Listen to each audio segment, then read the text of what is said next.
Okay, ladies and gentlemen, it's 9:30, so it's time to kick off our second legislative update for this particular legislative session. And I welcome all of you. So glad to see you up and about in this cold weather that doesn't seem to want to go away.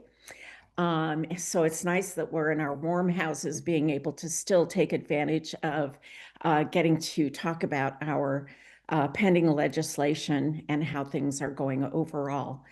Um, Actually, Chris, are you supposed to be moderating this particular session? I am moderating this particular session this Well, morning. I will introduce you then. I did not realize that, and I'm so glad to have somebody to listen to this time. So you can take over. Hey, good morning, everyone. This is Christopher MG from the Greater Bloomington Chamber of Commerce. I'm the Senior Director of Government and Community Relations there. Please, everyone, as we move forward, let's mute our audio. We don't need background noises for that. When you do have a question, you will send it to the one question moderator. Please make sure that is a question and one that is short in nature. Let's start doing some business here and thanking our fabulous sponsors, the League of Women Voters, Bloomington, Monroe County, the League from Brown County, and the League from Johnson County. Of course, the Greater Bloomington Chamber of Commerce, my employer, the Limestone Post Magazine, the NAACP of Monroe County branch, and the Unitarian Universalist Congregation of Columbus, Indiana.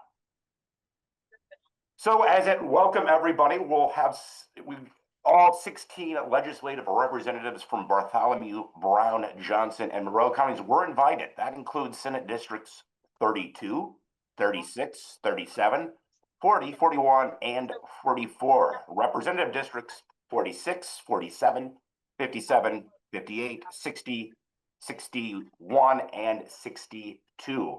We thank all of the legislators who did join us, Representative Matt Pierce and Senator Shelley Yoder. And so I just want to go over this one more time. Remember, this is an informative meeting, not a debate. We begin with the legislators' assessments of bills that they have forwarded to the House this week. We'll be taking a poll right after that. So this is going to be an interactive session. We're trying a little something new on the legislative forum front. Those polls will get the priorities and see where our attendees feel on that. So to ask a question, again, it's the one question moderator stating you have a question. Include your name if it is different from the Zoom identification. Questions will be taken in order they're received, and you will be asked to unmute when it is your turn. Please limit yourself to one question or topic. The moderator, that would be me, will step in to keep the discussion moving, and I do keep a pretty tight ship on that. So additional questions will be reserved in case we have additional time, so hold those. Our good friends at Community Access Television, CATS, is recording this session. So posing the question constitutes permission to be recorded by CATS. So let's start by introducing our legislators here. Representative Matt Pierce, do you want to take it away this morning? Okay, good morning, everyone. So I just wanted to give you a quick update on these four bills that the Republicans are kind of calling their agenda bills or priority bills. Starting, I don't know, more than a decade ago, probably the Republicans every year would unveil usually 10 bills that they believe are the most important bills to get passed. It's interesting, in the last couple of years, their agenda items have shrunk down to maybe 4 or 5 particular things that they would want to do. So this year, I guess the good news is they're at least admitting that there's an affordability problem and things that need to be addressed. And I think the election year has focused them up a little bit. The question is, will these bills actually amount to anything that, puts a dent into the problem? And so their housing affordability bill is House Bill 1001. And the whole premise of the bill is that the way the number one impediment to housing being affordable is just local planning and zoning regulations and impact fees that local units might charge developers to help pay for infrastructure and other impacts. And so what this bill essentially does is it overrides local zoning as far as allowing, outbuildings and granny flats. I mean, similar things that there's been quite a bit of robust debate here in town before the city council before. Now, in many of those provisions, they do allow the local unit to opt out. So they kind of create a default position, and then the city council or the county commissioners or someone would have to pass an ordinance, I guess, to essentially opt out of that. And then it tries to limit impact fees. And, I've got quite a bit of support, I think, because people just want to vote for something they can point to that they say is housing affordability. I voted against it because I don't think it's going to do anything for the problem. I mean, the home builders have a very strong contingent of legislators right within the General Assembly. This is being carried by a home builder. And part of me wonders if they're not just kind of taking advantage of the moment to get a bunch of deregulation they otherwise wouldn't get, which I think, could impact the quality of housing over time. So a lot of people, when they're voting for the bill, are kind of saying, well, we'll hope it gets better when it gets to the Senate. Maybe they'll make it stronger. My number one objection is there's nothing in the bill that requires the cost savings that might accrue to developers actually onto the homeowner, right? So this could end up just padding the profits of the developers themselves. But at any rate, that's the number one bill for the session on housing affordability. One bill I did support, House Bill 1002, deals with high utility bills. It's another example of where this is at least a good start, but it's fairly modest. And we had a number of amendments the House Democrats did to try to increase the protections and provide more immediate relief on the bills. For example, I had a bill or an amendment that would have gotten rid of the sales tax on utility bills. It's odd to me that, we say we shouldn't be taxing necessities like food and clothing with the sales tax, yet we tax energy costs. So this seems kind of like an odd situation. So I tried to remove that. Oftentimes I get people saying, oh, that's a big fiscal impact. And so my answer to that was to eliminate going forward any tax exemptions for data centers. You may not know it, but data centers are exempt from sales tax on their utility bills, but residential homeowners are not. So I was trying to square that up. So that bill is now over in the Senate. So we'll see what happens to it there. But there's a lot more that we could be doing, I think, on that front than the bill. But at least we have a bill that's addressing the issue, and it gets some marginal things done. 1003 deals with boards and commissions. This is a big, I think, governor thing, as well as some members of the House. The idea is that we have all these leftover boards and commissions that are no longer needed or could be consolidated and made more efficient. And so it would eliminate lots of boards and commissions. That sounds good on the surface, but it's a little bit more controversial, perhaps. For example, it's getting rid of the Natural Resources Commission, which used to kind of deal with their rules and would be an opportunity for the public to comment. They say we don't need that now because you can just do a normal rulemaking process like every other agency. So I think there's a possibility that there'll be less chance for public input in some aspects of government if the bill passes. And lastly, or two more to get through, 1004 is called Various Education Matters. This is supposed to be a deregulation bill to remove regulations from local schools. This is kind of ironic. We're in this cycle where the Republicans pile on all kinds of requirements on the schools, and then about every fourth or fifth year, they say, gosh, there are too many rules and regulations on our schools, and they have a big deregulation bill. But inevitably, what they do is they lace into that deregulation bill provisions to weaken an already weakened voice of teachers in our classroom, meaning teachers' unions. And so one key provision that's in this dereg bill is that at the request of school boards, we're told, they will be able to increase the number of hours the teachers have to work without really, consulting them and working through the process. So that didn't seem very good at all. Finally, just two other bills to mention that are a symptom of something that's going on in the General Assembly, and that's its primary season. People can have a primary opponent file against them until February 7th. And each time I see a crazy bill going by, I'll ask, what is going on here with this crazy right-wing bill? And I'll be told, oh, that person's got a primary. And so when Republicans have primaries, they tend to introduce extreme bills to make sure they can't get out right-winged by their primary opponent. So that's what we're seeing in the General Assembly as well. And with that, I will, I guess, turn it over to Shelley. Thanks, Matt. You helped me. I was thinking all morning, how do I want to get started? And I like your approach. Just go through their priority bills. I see that there's a quiz. Do you want to take that will time? be on Matt's bills. That if you can choose your top two priorities on Matt's on your personal ones, the ones that he brought up, and then we'll do the same for Senator Yoder after she is finished with her. So I'm going to stop talking then and give people a chance to read.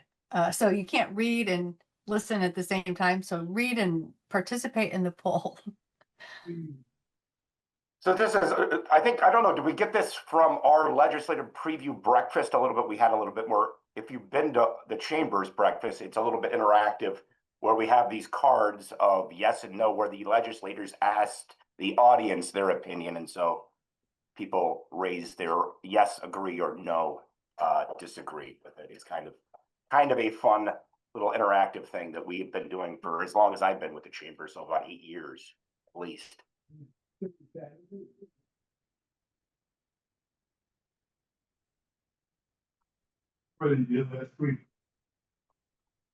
is a good time to remind everyone to please mute your audio unless you are asking a question. We don't need any background noises.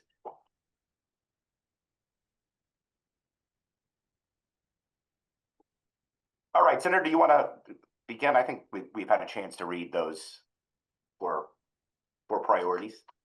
Yes. Thank you, Christopher. As I was filling out that poll myself, it reminded me how difficult it is to fill out these things because you don't know how people are going to interpret it. Are you going to say this is a priority because I'm against it, or Correct. is it a priority because I'm for it? And so that gets very confusing. So that one was a tough one because there are definitely every single one of those are a priority, but for different reasons. But moving over to the Senate, yes, we're at the halfway mark, and wanted to go through the priorities of Republicans. Would love it if they were on this and they could go over them themselves, but it definitely gives an opportunity to say, this is what you should be looking out for. And if you want to connect with your legislator on the House side, because we can't do much about it in the Senate anymore, you can reach out to your legislator who represents you in the House and say, please amend this, please fix this, or this is how this bill could do less harm or be better. So the first SB1 is being, the story being told about SB1 is less about, there is some of that. We need to align ourselves with the federal HR1, the bill, the reconciliation budget bill, federal bill, but it's not being sold that way. It's actually being sold saying our spending in the areas of health, particularly in food nutrition supplements or SNAP and Medicaid. The state of Indiana has, is overspending, and we need to bring those dollars and that spending down.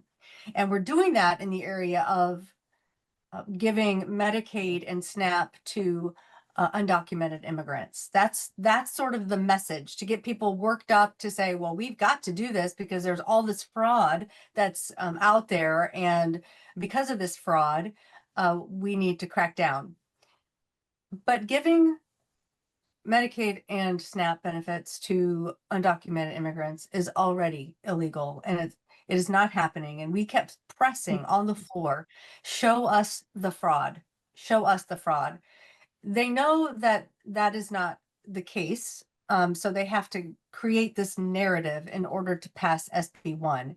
And because they can't come at it any other way, they they tell the story that this is a problem with undocumented immigrants. But what SB1 does is it creates more obstacles to actually accessing care in the space of Medicaid. In the space of SNAP, it's just reducing access very across the board. So one of the challenges, I think, one of the it needs to be fixed. Someone needs to fix this, because in SB1 currently, it's changing who can how being determined medically frail.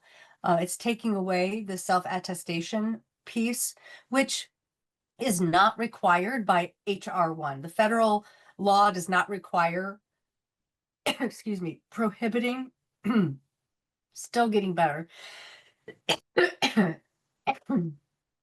What's wrong with her? Sorry about that.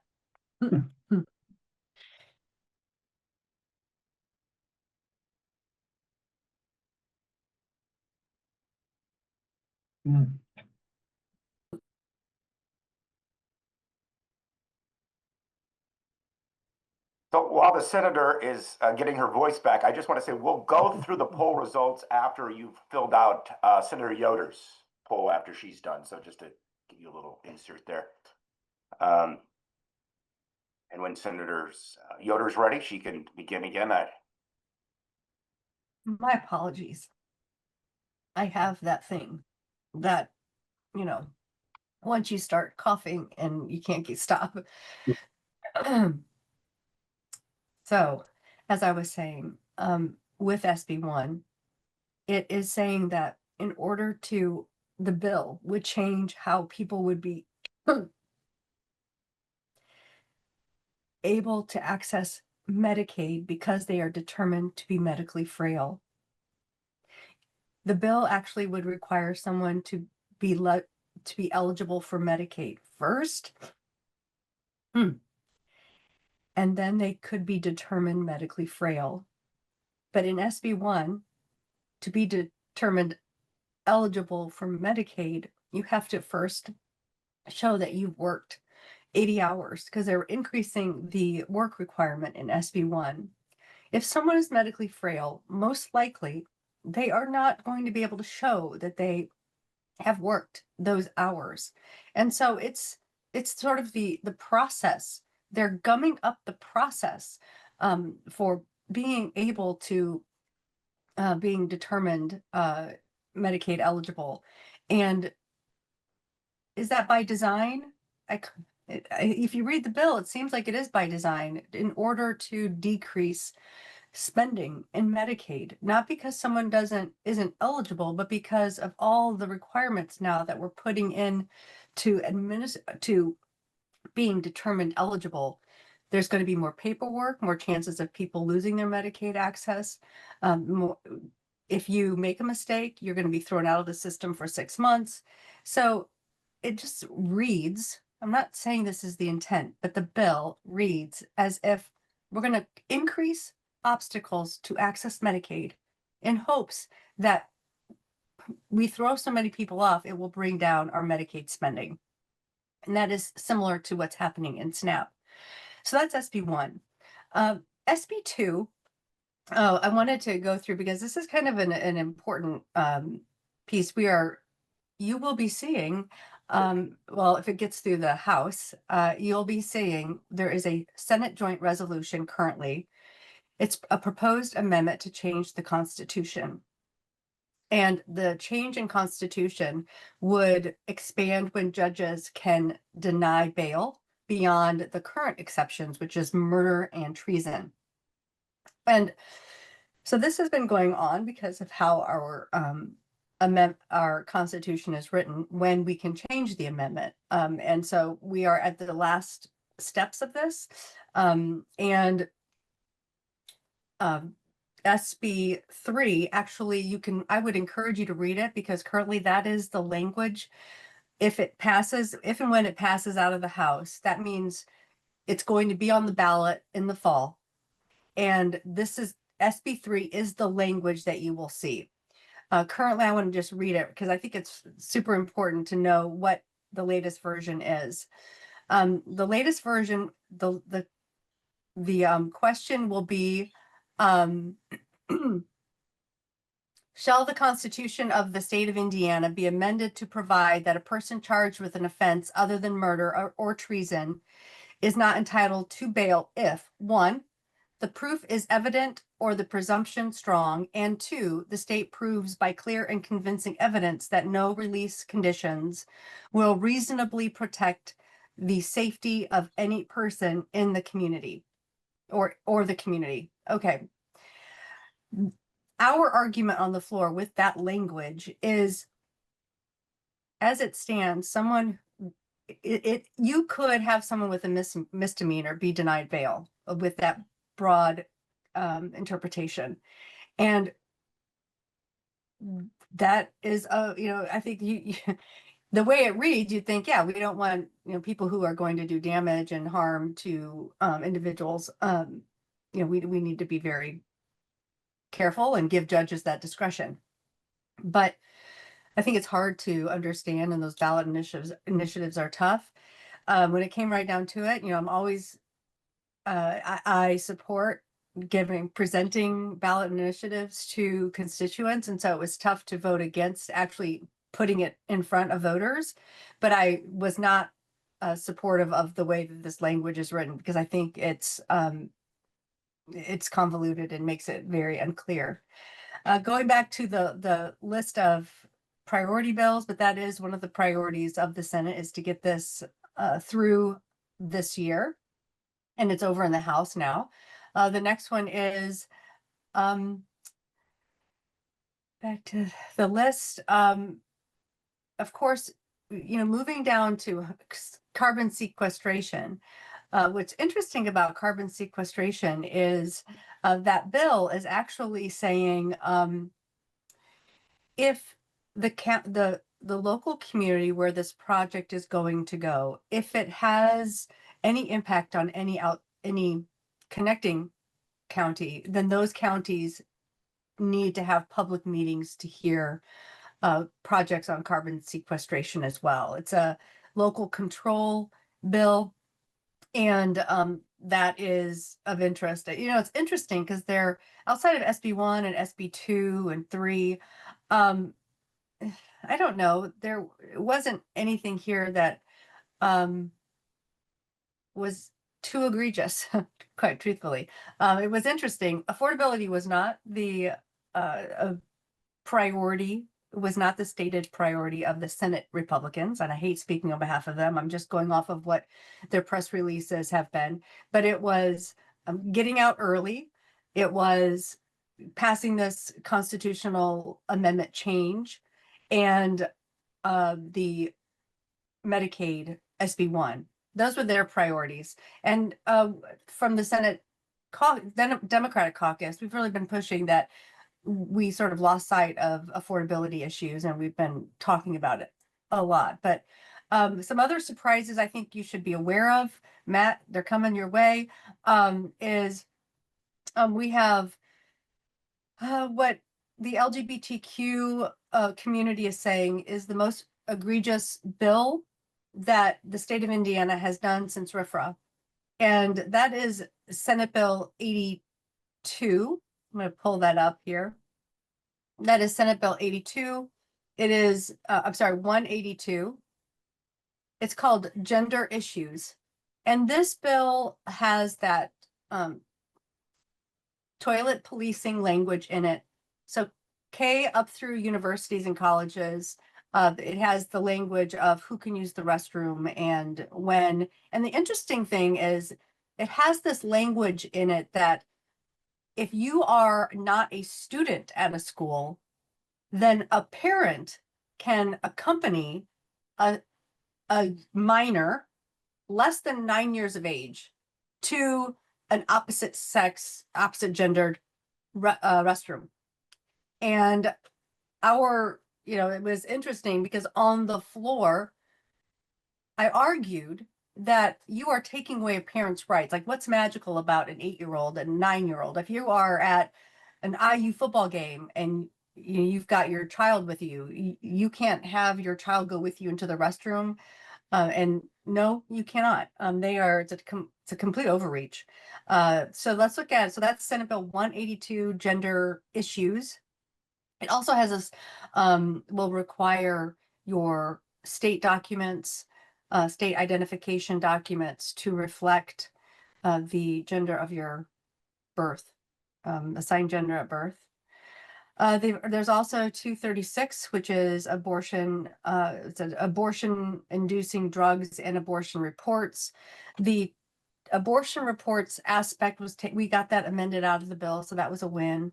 But the bill still allows, key tam, has key tam language, which is a legal term that I learned about this session, which basically allows for 20 years a citizen to bring forth litigation against someone who has helped help someone access a medical abortion to the award of up, at least $100,000 for each case for 20 years.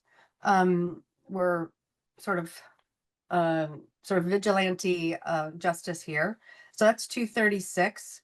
And the other one that I think is, we've got immigration matters, Senate Bill 76, which even our Sheriff's Association is against, but it's requiring those ICE holds.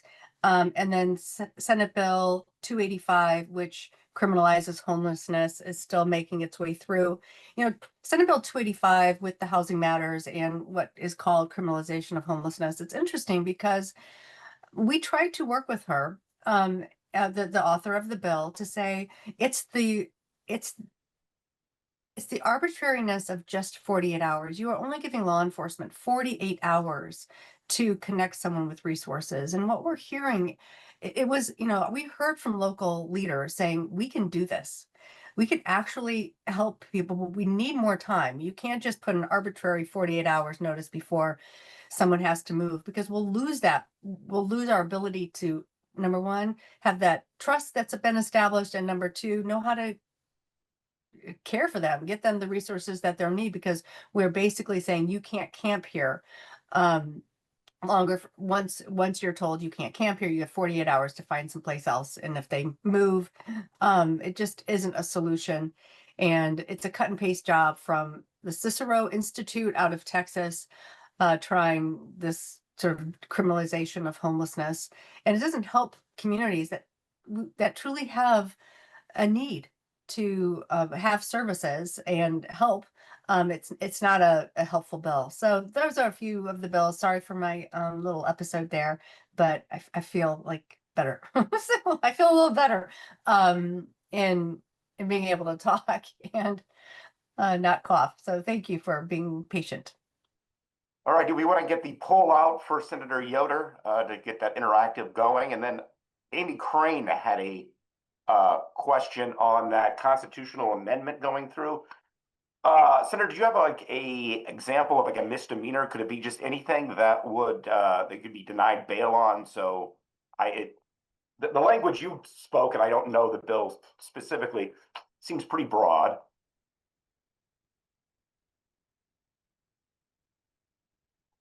I think that is the point. The point that we were making is it is broad, and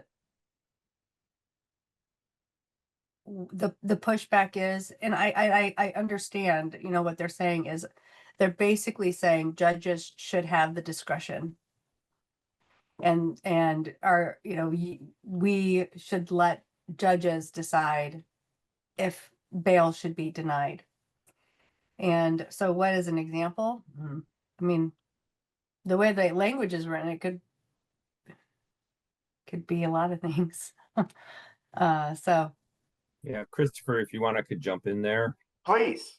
I actually serve on this bail review commission, which has been going on for a couple of years. And so right now, the Constitution, state Constitution, says you have the right to bail unless you've been charged with murder or treason.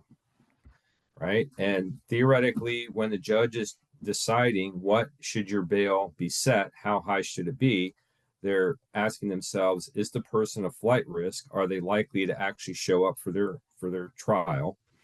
And then the second thing they might consider is, do they think this person is a danger to the community? So in the current system, if you have someone you feel is not going to show up or is a danger to the community, if it's not treason or murder, what has been going on is the bail is just being set really high under the theory that the person won't be able to pay that amount and will stay in jail waiting trial. So what the constitutional amendment does is it essentially says that you can do what's called preventative detention on any crime if you think the person won't appear or the person is a danger to the community. And so that amendment has already gone through the General Assembly once under the rules, under the Constitution. To amend it, you have to have a proposed amendment approved by 2 separately elected General Assemblies. So a previous General Assembly already passed this change. And now if it passes in this session, then it will go onto the ballot. And so apparently it's passed the Senate now, so it's going to come over to the House. And then they've got some things running in parallel. So if you approve, you get through that process of 2 different General Assemblies approving the constitutional amendment. Now you have to pass a bill creating the language and authorizing a ballot question. So basically there's another bill, which Senator Yoder mentioned, that essentially says, here's the question we want put on the ballot across the state so people can decide whether to adopt this change in the constitutional amendment. And then there's a third bill moving, Senate Bill 2, which is assuming that the constitutional amendment will pass the House, will be put before the voters, and will be approved by the voters. And that creates the system of hearings and things you will have to have now, because you're going to be depriving people of their liberty until they wait for trial in more cases. And so you have to have more due process built into that. The good news is the last time I had checked, the prosecutors and the public defenders were pretty close on what those due process protections needed to be. I haven't paid attention to the Senate stuff because I've been so busy in the House, so that may have changed, but that's another issue as well. So we've got basically 3 different pieces of the legislation that all relate to just this basic idea that a judge should be able to keep someone in jail awaiting trial if they might flee or if they are a danger to the community. Basically do preventative detention. And right now you can't do that under the Constitution unless the person's been accused of treason or murder. You just have to set the bail really high and hope that the person doesn't have the money to be able to get out. That's kind of how it works today. Thank you, Representative Pierce. I had a question, I think it was brought up at our breakfast, and that is township reform. There's kind of more draconian in your in the House, and there's one that I probably is a little bit more palatable to the townships and the trustees in the Senate. Where are we at on that? I know there was a expose in the Star that got me interested in how a lot of these townships kind of vary. We have some great ones here, I know, in Monroe County, but not all of them are sort of equal as far as the functions they do.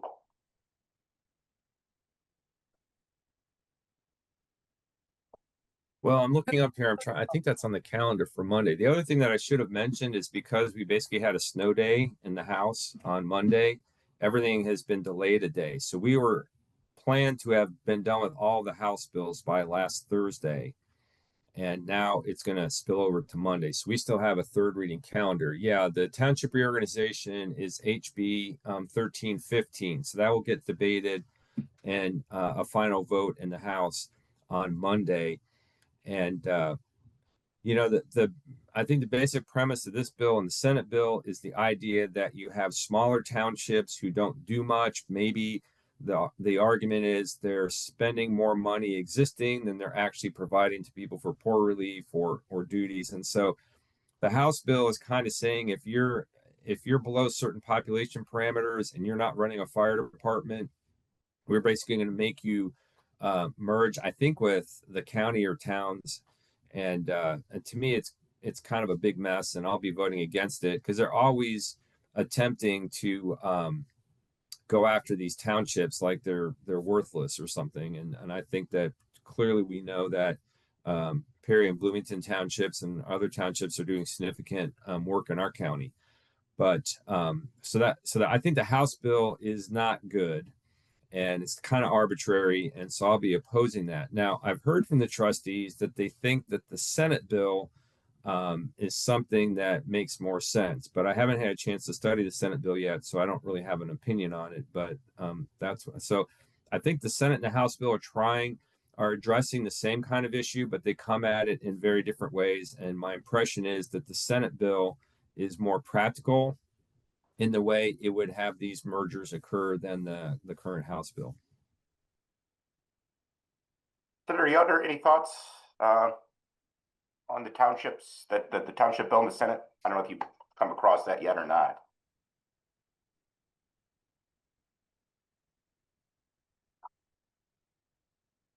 While we're waiting for the senator, did everybody see the poll? Clearly, the main SB1 Human Services Medicaid at 79% was the one that at least our audience really cared about, and I think medical care for everyone is a big issue, so that doesn't surprise me. And then the SB 236 was over 50% as well, and that was the abortion-inducing drugs. Thank you, Christopher. To sort of sum it up, the Senate Township bill is definitely more township friendly.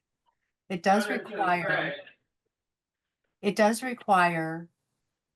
I'm going to the that trash. Okay, if a town, I'm listening to the, Hey, Kate Hyatt, can you mute yourself there? We're hearing trash talk there, so thank you. Senator, my apologies.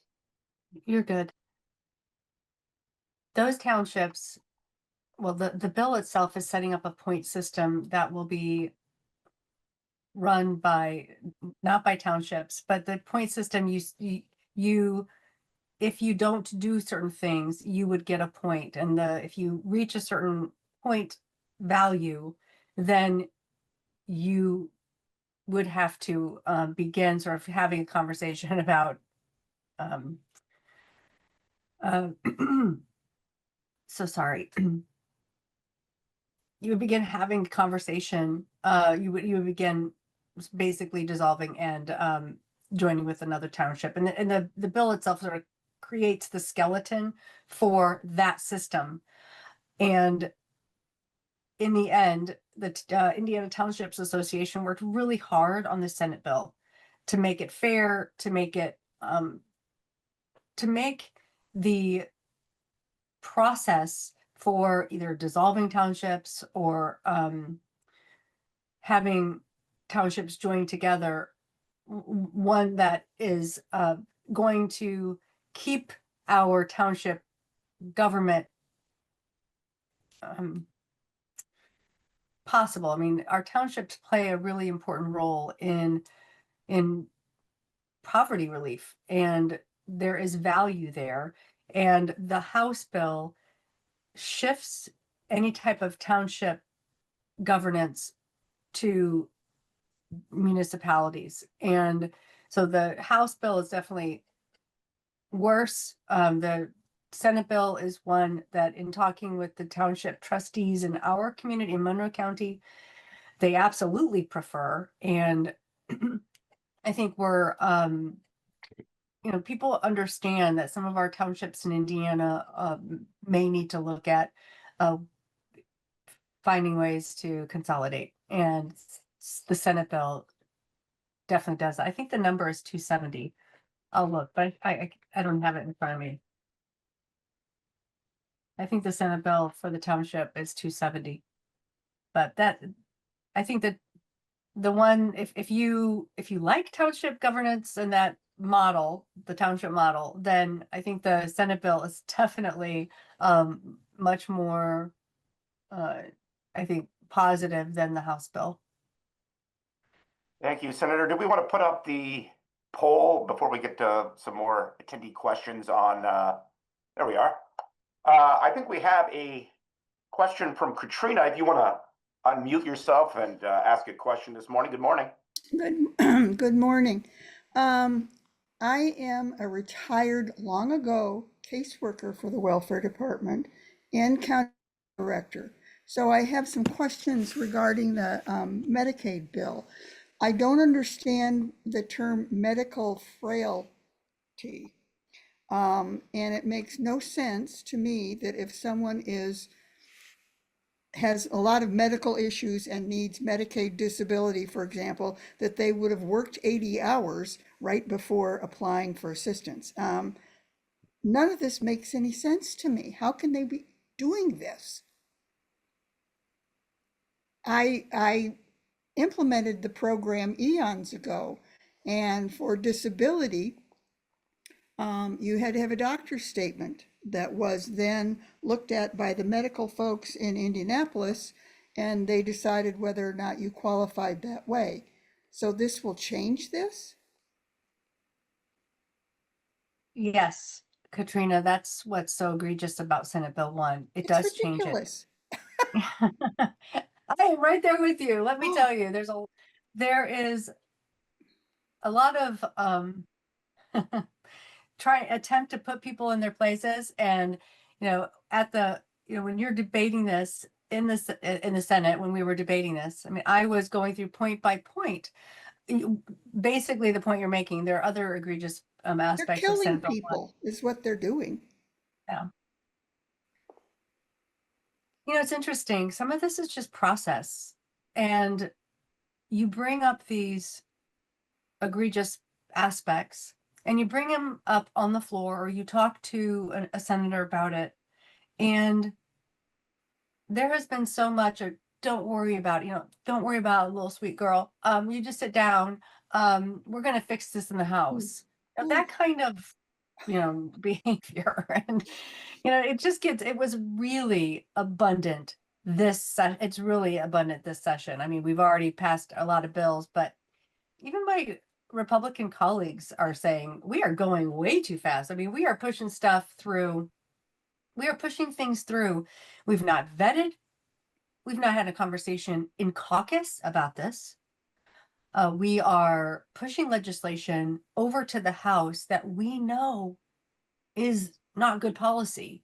And What we're about- saying, just trust us. We'll fix it in the House. So Matt, sorry, you're going to have a lot of fixing to do, but that was basically Senate Bill 1. We did not hear this bill in health. They did not actually, on the last day they filed the bill. So you're already starting at a disadvantage in terms of educating Hoosiers on what it says, being able to mobilize voters to the aspects that we're talking about right now, parts of the bill. And they did it. I mean, I don't know. Is it purposefully? I don't know. Did they just not know what they were going to file? I would say they filed it on the very last day, which was a Thursday. The next week, they heard it in appropriations. They heard it in appropriations, not health, which Medicaid and SNAP bills go through, but they heard it in appropriations. And the next week it was on for seconds and thirds. I mean, it was boom, boom, boom. Another one of the sneaky bills. Zero amendments, even though, it was there, because I know they see if once it starts getting gummed up with amendments, then it's kind of like, oh, there's something wrong with this piece of legislation. So it's coming over to the House pristine, but it has so many problems to it. And you are At the articulating. very least, it needs a study committee. And now I'll be quiet. Thank you, Katrina. Representative Pierce, do you have any comments? I wanted to put an outlook. I know the tax revenue outlook for the economy was improved, and I know the Medicaid spending gap I would think would be shrunk from that. Has that changed anything? Yeah, so let me just give you the big picture, right? So Medicaid has been growing because more and more people need health care and they don't have employers who provide it, or it's just not affordable. And this has been exacerbated by the Republicans in Congress, because we know that when they passed their big bill, they added on all these requirements in order to qualify for it. And then they've got this other shoe that's going to drop in 27. So you got those bad things that are kind of flowing downward to the state. Then you had the appropriators who decided in the budget session last year that Medicaid is growing too much. They declared that it was unsustainable. It was going to eat us all alive. We have to stop it right now. And they really want to, at a minimum, just freeze it in place so it does not grow anymore. And I wouldn't be surprised if you'd like to shrink it, but they never really admit that in public. So they just want it, they want to freeze it up, right? But they know that it's not very popular to go out and say, we just don't want to pay for the health care that people need and actually fund the program at the proper level. Because, by the way, we're busy over here cutting all the taxes and reducing the revenue coming into the state. And so the political way they're trying to get their goal done without getting punished at the polls is they're saying, you know, we got these problems where we've got able-bodied people who could be out working and paying for their own health care, but they're just kind of, you know, taking your tax money and living the high life on that Medicaid. And, you know, other people are, you know, committing fraud. And you got those illegal immigrants are all in there using up all your money. It's horrible. I mean, this is just the narrative that they're building. And you'll see the Republicans, it's really the most dishonest thing I've seen in a long time. And that's saying something, because when you get election time, honesty usually goes out the window. But they're basically saying we are saving Medicaid by getting rid of all the waste, fraud, and abuse and getting the people off the thing that don't agree to be on it. The problem is that all that's going to happen, and this has already been done before, Pence had a lot of these requirements before, is you just drive up costs for the state to administer the program. People who qualify get thrown off the program just because the paperwork is not getting processed or they don't remember to meet a deadline. So it's all designed just to shed people off the program without admitting to the public that is the goal. And so that's all that's happening here. So there's no attempt to have a program that's rational. The attempt is to limit the program. And I've heard from people within SSA that they've been told just get as many people off the program as possible. If you can find any reason to deny somebody and get them out of there, do it. And so that's where we are with healthcare in the state of Indiana. Thank you, Representative Pierce. Let's hit another attendee question. Pamela Davidson, do you want to unmute yourself and ask a question this morning? Good morning. Yes, I would. Hey, thank you, Shelley and Matt. We just appreciate you like crazy. You can tell I'm in my car. Farmers Market was great.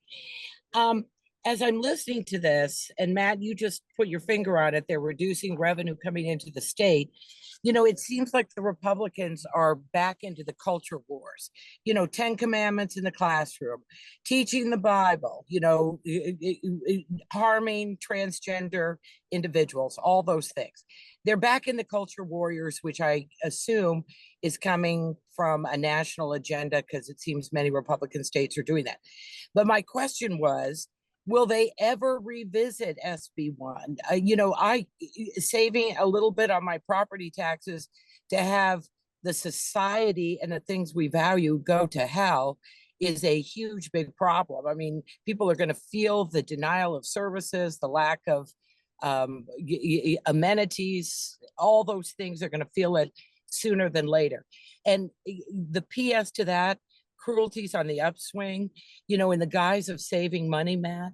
I've helped this homeless couple for well over a decade, and Julie went into the hospital for 3 days because she couldn't afford her $10 copay for her insulin.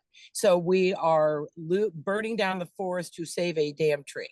And you must hear the story all the time. So will they ever revisit tax slashing and changing the Indiana income tax, reducing that? How crazy is that too? Thank you so much.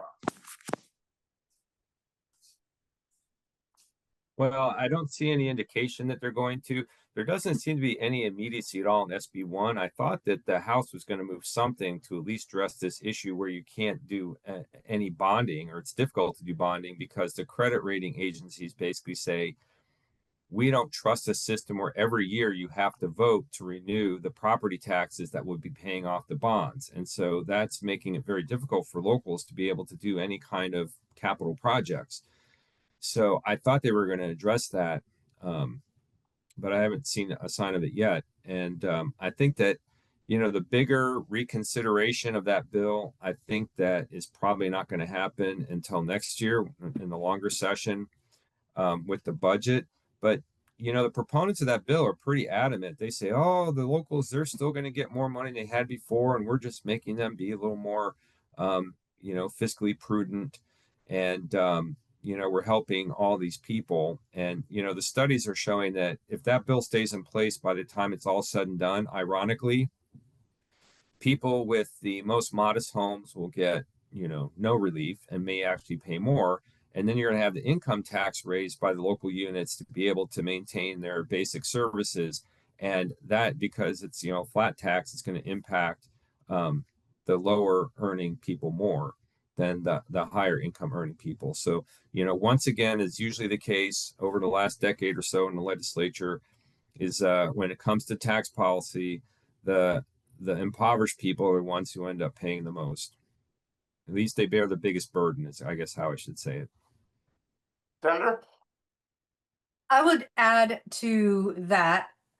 I had a conversation with the Ways and Means folks, which is in the House yesterday. And I said, because I got a great letter from our city council member, Isabel Piedmont Smith, laying out exactly the requested changes of how SEA1 is really, terrible. And so I sat down with him and I said, what is going to happen? And like what Matt said, I too heard from our Republican colleagues that they were going to fix like the most egregious parts of SEA1. And then I'm not hearing anything. So I asked the Ways and Means individual, I said, so what is the plan? All I heard was, well, we're going to push it out another year. We're going to push it out another year and try to fix some of these, some of these issues that we have with that bill, which tells us nothing.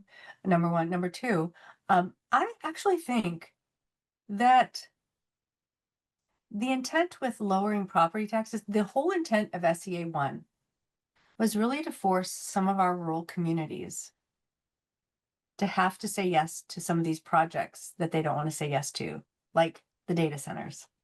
I actually think that that was kind of what's behind all of this, is to squeeze our local communities so much that they have to say yes to some of these projects. But it doesn't make sense because we've actually given them tax breaks for the next 50 years. So when you do hear, this push for the data centers, and then we've got communities who are, really feeling the squeeze from SEA1 and being put in this really terrible predicament of how they're going to pay for services.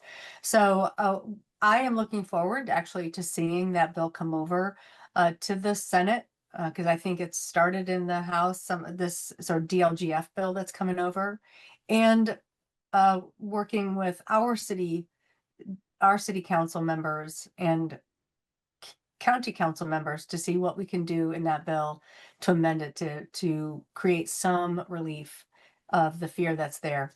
Because from our schools to our libraries to our local public safety libraries, public safety services, the cut to services is devastating and real. And I'd like to see something happen this session just to give our local communities some relief, but just kicking it down the can down the road another year isn't that. So let's see what we can do with that DLGF bill when it comes over from the House and the Senate. So if you want to shoot me an email about that, please do so. Thank you, Yeah. Senator. Up next, Maria Douglas. Can I just add one quick thing Please. on it, just really quickly? Shelley's totally onto it. The Speaker has said, of the House has said over and over again, that the answer for local units that are struggling with revenues is to grow their assessed value. They just got to go out and do better economic development and get more, big stuff in there with assessed value. And of course, data centers do have tremendous assessed value. If you cite one of those in your jurisdiction, you're going to have, after all the tax breaks fade away, you'll have some significant assessed value there from those things. So I think I think that's definitely part of it, is like, hey, if you want more revenue, just go out there and get something big put in your district. If you get a big oil refinery in your district, you get lots of assessed value. Thank you, Representative Pierce. All right, Maria, you are up. Good morning. Thank you so much. Good morning. Thank you both for your steadfast work as always. And I was happy to hear Senator Yoder talk about Senate Bill 76. This is Immigration Matters, and I think it's interesting. The title is even interesting. Does it matter, or are there matters pertaining to anyway? The reason why this is of um, note and importance is because it's going to be heard by the House Judiciary Committee on Monday. We're told at 10:30 a.m. on February 2nd. So I wanted to just bring people's attention to this bill and then also ask a question pertaining to this bill for both Senator Yoder and Representative Pierce. So, Senate Bill 76, this bill imposes mandatory enforcement procedures and funding penalties that undermine civil liberties and limit local government discretion, exposing communities and agencies to costly litigation. It currently conflicts with federal authority in that some Senate Bill 76 pushes local agencies and public colleges to take an enforcement role that goes beyond what the federal law permits. It is also, as we heard about another bill today, the unnecessary duplication of federal law because hiring unauthorized workers are is already illegal, and this it makes this bill redundant as that is part of the matters of immigration and mandatory ICE detainer compliance. Other states with similar laws saw people, including United States citizens, held too long and filed lawsuits as a result, and Indiana could face the same outcomes, which is a Fourth Amendment violation. Again, the e-verify in terms of e-verify system is if you're an employer, this is a system that could be used to verify that an applicant or an employee is a should be an employee. I don't think you should run this before they're an employee, but to validate that they are a United States citizen, but we know that the E-Verify has known errors. Here's another one. We just had a protest about this in town yesterday. Privacy and data collection concerns and increased surveillance without clear benefit. So I also want to just lift up that Hoosier Asian American Power, the ACLU of Indiana, and Exodus Refugee Immigration are highly concerned for these civil rights violations, legal costs, workforce harm, and community distrust without adding meaningful protections. So, Representative Pierce, what are your thoughts and predictions in terms of what may or may not happen on Monday? And then, Senator Yoder, I'm curious about how this passed the Senate. Well, it's sad, but it's going to roll right through the House.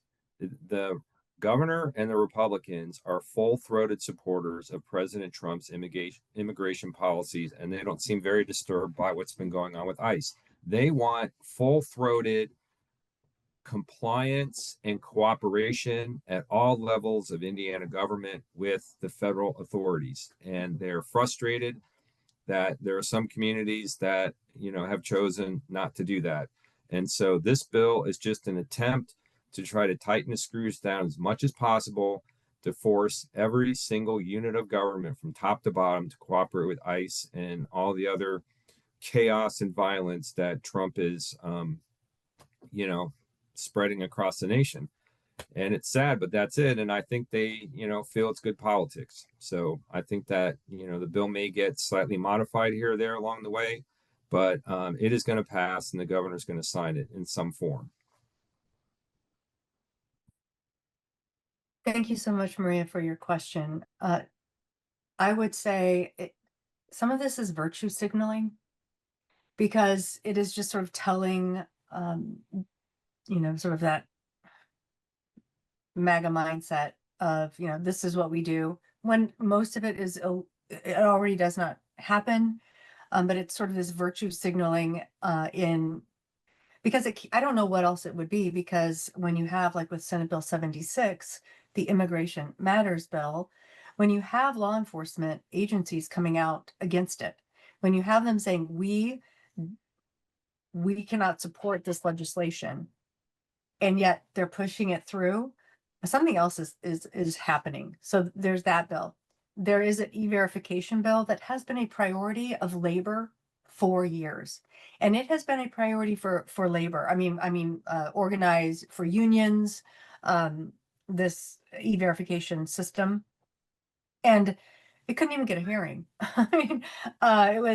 It couldn't get a hearing, and then they told the story in terms of, they don't use the word undocumented immigrant, but they spin it like that, and then it gets everybody riled up, and it passes.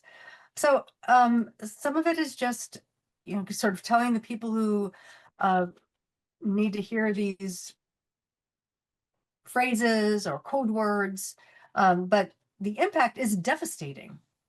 The impact is fear and distrust of one another, sort of building this in our communities, and forcing people into the shadows. That's the impact. So, I see 76, Senate Bill 76 going through. I don't know.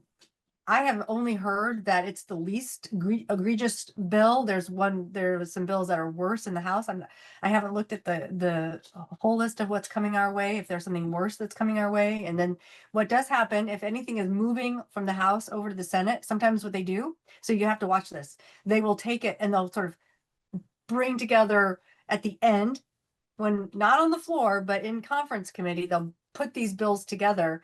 And it's hard to keep track of some of the worst parts, because they'll start picking and choosing and stick them in these bills. When you think something is dead, it is truly not dead. It will show up in something in these conference committees, and that's sort of where we're heading.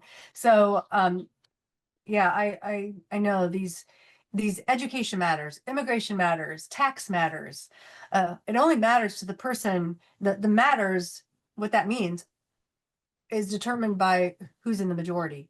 And in this case, it's not saying that immigration matters. It's saying the matters pertaining to immigration. And some of those pieces are incredibly damaging and problematic. So thank you for your question.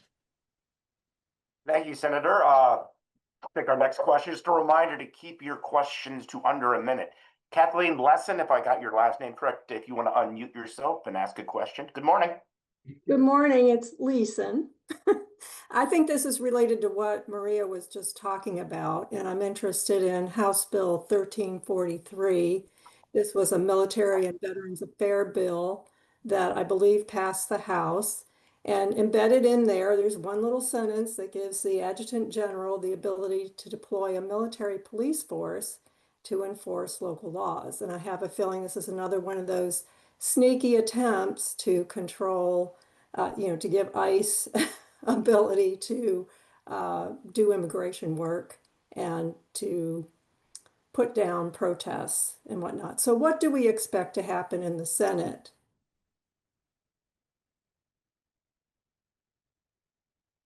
Well, I expect it to get a hearing and we'll debate it on the floor.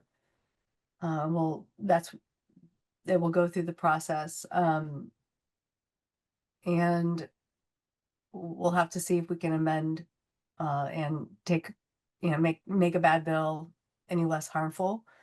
And that's what I suspect will happen. But, I think our senators need to hear from their constituents. And that's the only way we can really move the needle on this. So we'll see. I haven't looked to see if that has been calendared. And so if Matt wants to jump in, I'll look to see if it's been calendared for next week. Yeah, it's interesting because when that bill started, so it's what they call an agency bill. So agencies come in and they say, here are all these kind of fix-ups and things we need, problems we discovered in the law that are impeding us from doing what we want to do. So please pass this bill. And it's got a lot of veteran stuff in it. And then the National Guard has this piece where, and it's actually more than a couple lines, but The bill essentially gives the Adjutant General, who runs the National Guard, the authority to create a military police unit. And then that military police unit would get its military policing training as MPs normally get. And I think they go off to a military base somewhere back east and they get that training. Then when they come back, the Adjutant General would decide what kind of civilian law enforcement training they would need. Now, right there, that's a different thing, because right now, if you're want to be a police officer and enforce criminal laws, you have to graduate from the law enforcement academy and get a certificate that you're, properly trained and qualified to do that. This would leave it up to the Adjutant General to decide how much or how little training they would need to do that. The bill then goes on to say that the governor can deploy this military police unit whenever he thinks it's necessary. Now, this is part of, we already have in the National Guard statute a list of things when you can deploy the National Guard. You have things like war, insurrection, natural disaster, all these different things. And then the final thing is whenever the governor thinks it's necessary. So what that means is whenever the governor thinks it's necessary, he can deploy this military police unit throughout the state or in any one community or part of the state. And then the bill goes on to say that when the military police are deployed in this way, they have the ability to carry a firearm, to effect arrests, to conduct searches and seizures, and essentially operate like law enforcement. And so this obviously, as I said on the House floor, and we had quite an extensive debate on this floor, because for whatever reason, the media and people really weren't focusing on it very clearly. But my point just was, this is the most dangerous thing I've ever seen, because the governor mimics President Trump every chance he gets. If President Trump does an executive order, 2 days later, you get a state one that mimics whatever the federal thing is saying. And so I think that what the governor wants, and they're also a little bit shy about admitting who actually asked for this, but I'm pretty sure it's the governor. I think what he wants to be able to do is a couple things. One, on the immigration front, he could say, okay, Bloomington, you're not cooperative enough with our federal authorities. We're going to send the military police down there to get the job done, because you local law enforcement people, you're not playing nice with the feds. And then you got this occupying force in your community. The other possibility in the non-immigration context is they've often criticized the city of Indianapolis, which happens to be run by Democratic, elected officials. They complain there's too much crime in Indianapolis and you're not doing enough. You're not getting tough on crime, Marion County. And I could see the governor essentially saying Marion County is lawless and out of control, and we have to take over basically the law enforcement aspect because they're not getting the job done. So then you get a bunch of military police out arresting civilians all over Indianapolis. And it's just the worst idea in the world.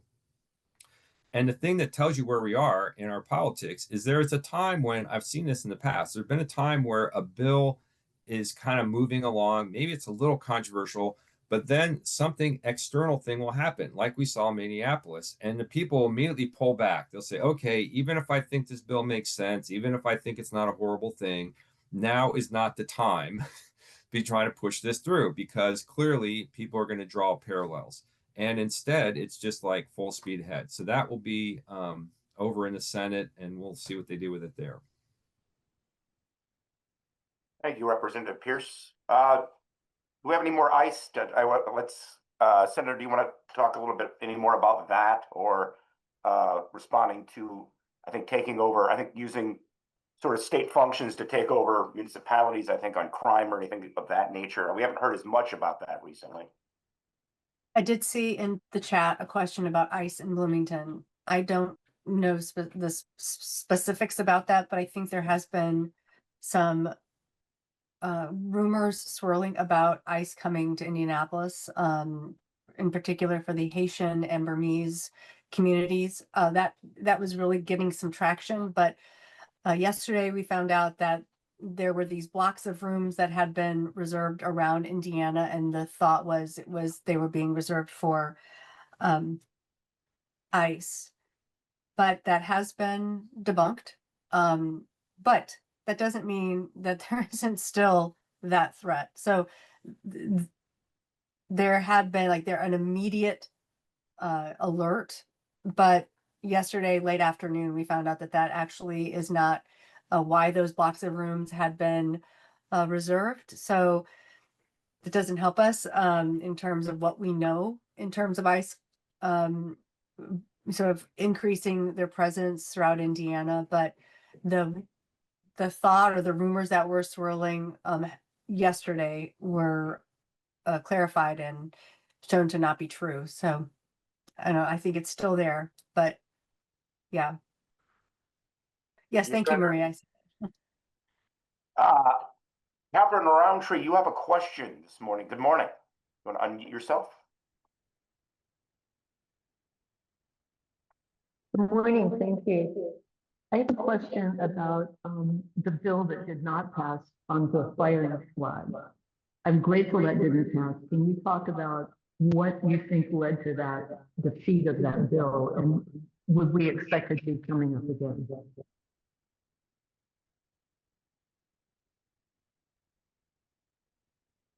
I'm sorry, there was a little bit of an echo, so I didn't catch which bill you're referring to. Maybe I should do it for somebody's computer. No. Yeah, sorry, I I'm couldn't sorry, get can you that. hear me better now? Is this better? Yeah, that's much better. Yes. Oh, thank you. So my question was regarding the bill that did not pass in the House for the firing squad. What do you think led to the defeat of that bill, and might we see it again somewhere? Yeah, I don't think we'll see it again.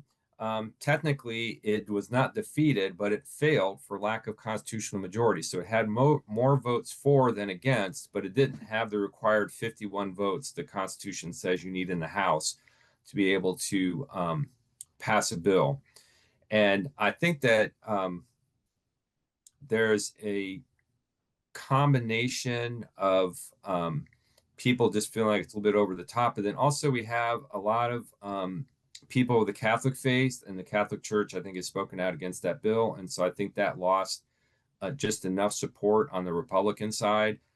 And the other thing is it was already, I think, defeated in the Senate, a similar version. So I couldn't understand why they were moving it in the House. That's just one of those things where you kind of scratch your head. It's like, why are they wasting their time on this? And so I think you had basically the Catholics within the House Republican caucus were not thrilled about it, and of course the Democrats were pushing hard. I spoke against it, and I think that they just couldn't quite get enough votes to move it.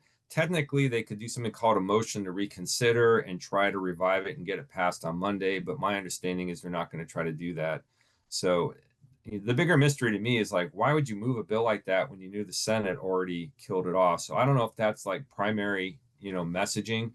I mean, the other thing that I should point out is on these culture war bills and these kind of weird things, most of the time they're being done by people who have primary opponents, right, in the Republican primary, and they want to be as extreme right as possible for the primary. And so, for example, Liz Brown over in the Senate is a unique situation because in last session, she decided not to move one of these immigration bills. And Attorney General Rokita and Senator Banks just went off on her and attacked her and said, we're going to primary her because she didn't let this bill go through her committee.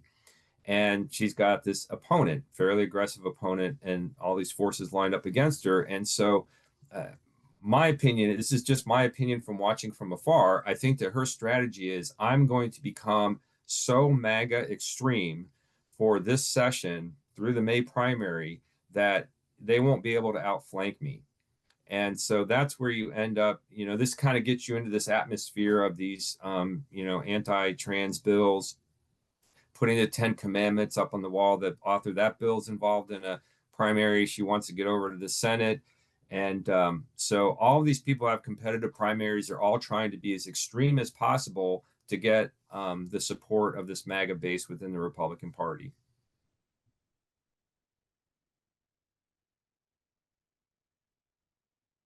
All right, Senator, do you have any comments on that? I have a election integrity question. I know that's was a hot topic, and there were some seizures, some ballots in Georgia.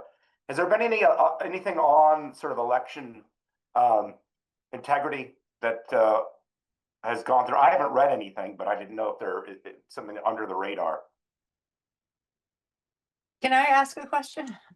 I haven't had a chance. I was just noticing up on some bills that have moved out of the House on straight ticket voting and things like that that seem positive, but I haven't had a chance to read the bills yet, the language. So I'm curious on that front. But there is I guess there is a bill, but it is, we have not heard a lot of election kinds of bills that we've heard normally in the past. I think redistricting, what happened there, I know has impacted it some, but I'm curious to hear what the bills that are coming over around straight ticket voting, what they say, and if they're good. Yeah, fortunately, I ended up on the elections committee this session because I got put on there to deal with the redistricting stuff in December. Nothing very exciting coming out of there. I haven't seen anything that would be, usually they have at least one voter suppression bill a session, and I haven't seen anything yet. The straight ticket voting bill is interesting because it tries to deal with this problem of straight ticket voting when you have 3 at-large spots, or if you have 3 at-large county council members. If you vote straight ticket and then go down, and because you want to vote for one person in the other party and you fill that person in, if you don't also fill in what are the other 2 remaining, who do you want in the 2 remaining of the 3 spots, then you don't know who's the odd person out that you want to throw overboard to make room for the person that they call it scratching, that you scratched for. And so the law was changed, I don't know how many years ago, not too long ago, but they decided the way you would solve that problem is you would simply not have straight ticket voting apply to at-large seats. And you would have to plaster signs all over the polling place and put on the ballot, hey, if you're voting straight ticket, you're not voting for the at-large seats. So you got to get down there and you got to fill in the bubbles for the 3 people you want. So what was happening is people would vote straight ticket, think they voted for their party all the way down the ballot, but they hadn't voted in the at-large seats. And then they would walk out of the booth and it would be an undervote. So what this bill would essentially do is have those 3 at-large seats count again. So if you pull a straight ticket, it will automatically fill in the 3 at-large people that are the member of the party that you're doing your straight ticket for.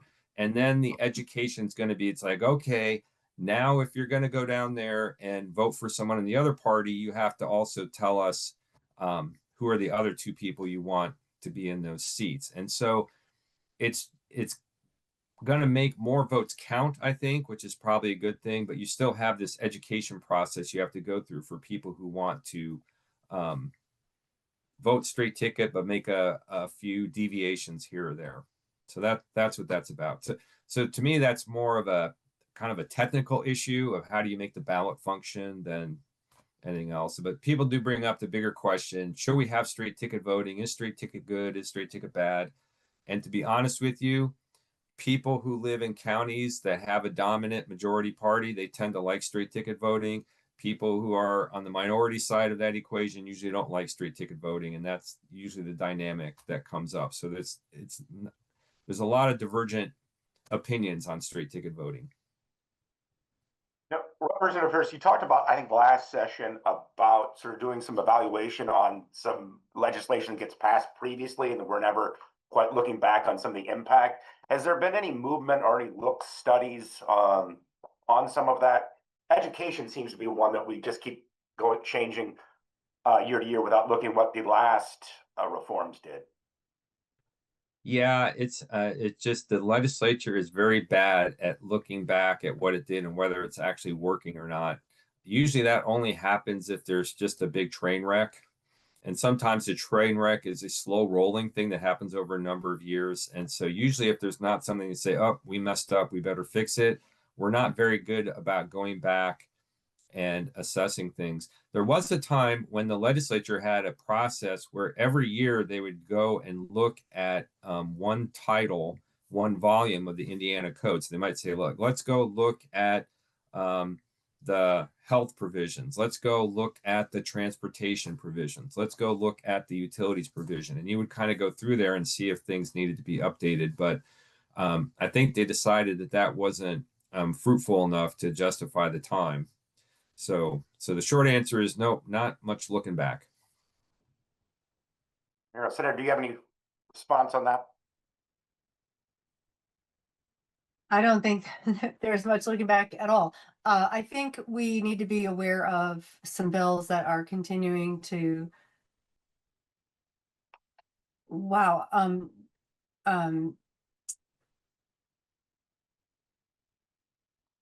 No, I'm sorry. I just saw an announcement come through. I did not realize that Representative Ed Clare from New Albany has left the Republican Party and he is not seeking re-election.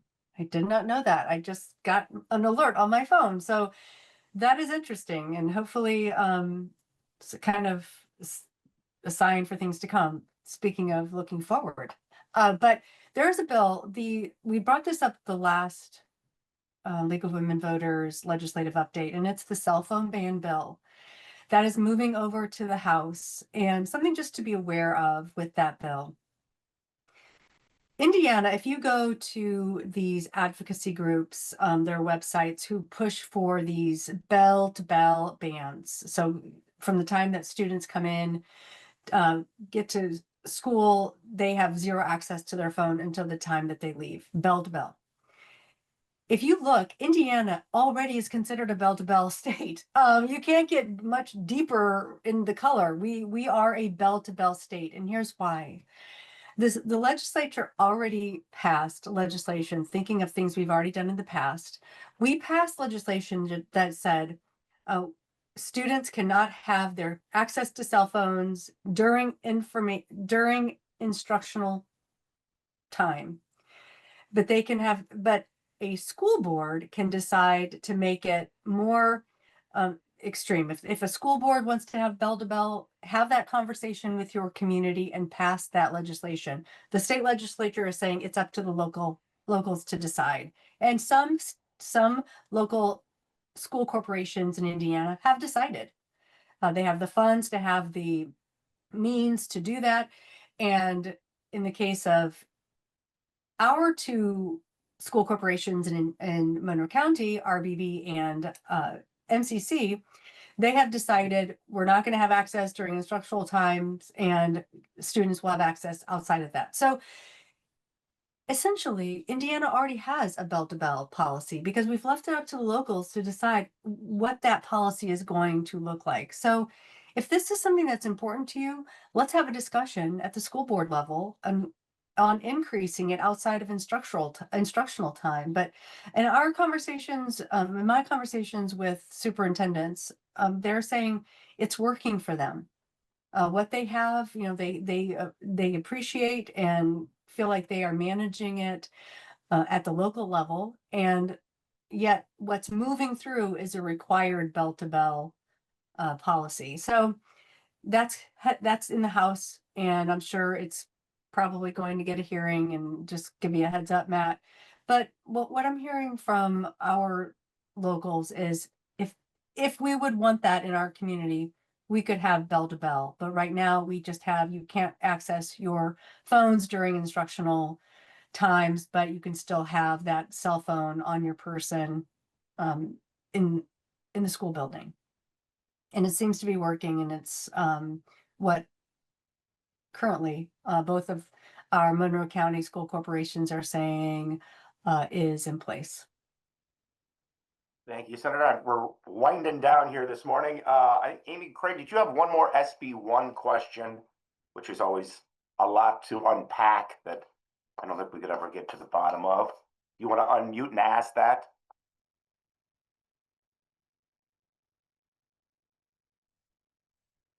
If not, the one question we haven't sort of, our topic is Child Protective Services Agency. I know there's always sort of legislation that goes through or reorganization of that agency. Do we have anything pop up on the legislative side for that?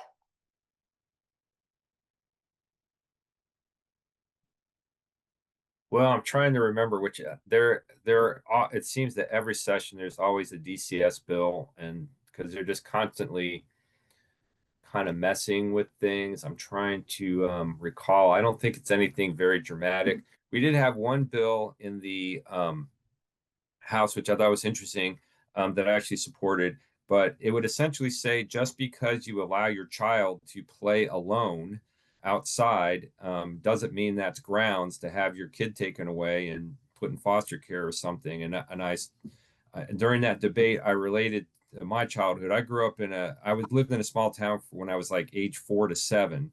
And I lived in a family of 9 kids, and it was all my mother could do to keep track of us. But in the summertime, we would just go out and play. And I was explaining to people that my average play day was first, I'd start out playing on the railroad tracks. I never got run over by a train. Then I'd go down to the city dump, dig around, see what kind of treasures I could find in the city dump. Then I'd go talk to the people who lived under the bridge that in those days we called them hobos. I think they might have just been passing through town on the rails or whatever. Today, if you said that, people would be horrified and there'd be like investigations, and I probably would be in foster care. But you know what? I had a perfectly, happy, safe childhood. So the point I was just making is it is a different era than the 1960s when I was doing that stuff. But I think that, the danger is we kind of overprotect our kids and they don't have enough space to kind of just grow and do stuff and learn to be resilient and independent and all that kind of good stuff. So anyway, that bill is going to be over in the Senate. To just make the case that just because you let your kids go out and play on their own doesn't mean that you're a bad parent.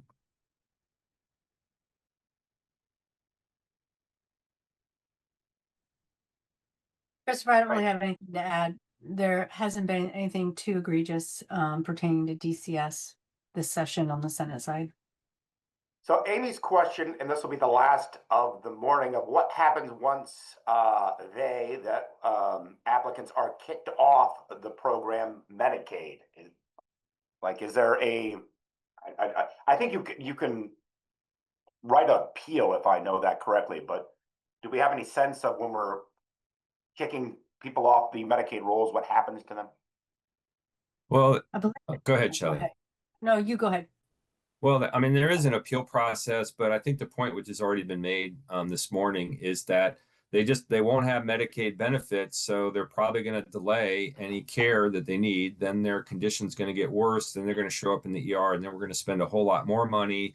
It's going to be absorbed in the system because they don't, they don't have the money to pay. And so you might have some short-term savings, but you're going to have way more long-term losses, not to mention just the cruelty of someone not having health care and struggling with that. And so, at the end of the day, this whole thing points out that we have an insane, indefensible healthcare system in this country. And, the Affordable Care Act made it better, kind of held some stuff off, but you can kind of see the same issues rising again. And so I think until, as a nation, we come up with the political will to actually, join the other zillion industrial nations that have some kind of universal healthcare system and not have it tied to happen to have a job for an employer big enough that can provide some kind of affordable healthcare. I think that's ultimately what's going to have to get done to really solve this problem.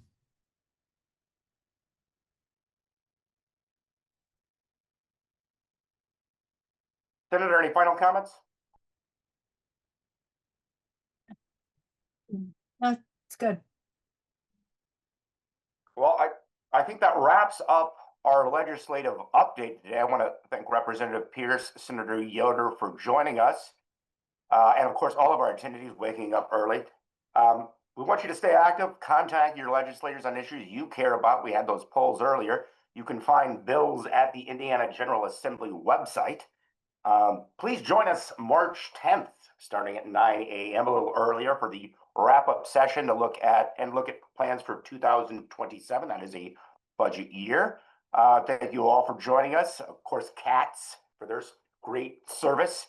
Our team members, our sponsors, the League of Women Voters from Bloomington, Monroe County, Brown County, Johnson County, of course, my employer, the Greater Bloomington Chamber of Commerce, your Limestone Post Magazine, the NAACP Monroe County branch, the Unitarian Universalist Congregation of Columbus, Indiana. Thank you all and have a great rest of your day.